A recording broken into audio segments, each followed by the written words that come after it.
Hello everyone. Today I'm going to talk about weather forecasting process. In my simple understanding, it means that we predict the state of an atmosphere for a future time at a given location. There are many steps involved in the forecasting process.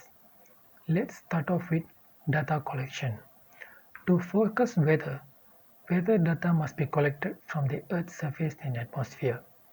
These data are collected in many ways since weather is observed throughout the world and is distributed in real time. Next is quality control.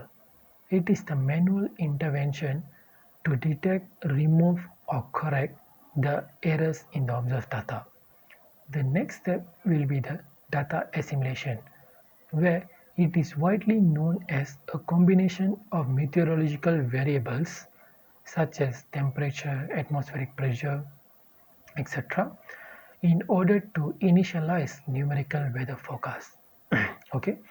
Next step will be model integration, mainly known as numerical weather prediction, where it uses mathematical models of the atmosphere and oceans to predict the current weather condition.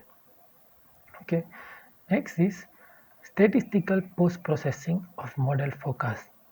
This is a method of improving on numerical weather models' ability to forecast by relating model to observational data by using statistical methods.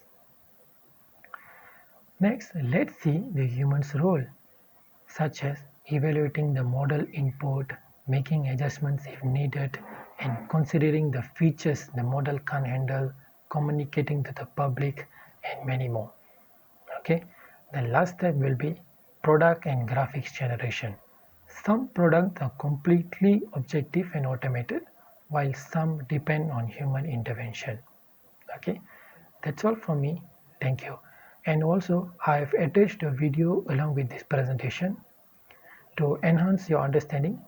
Please watch the video as well. Thank you.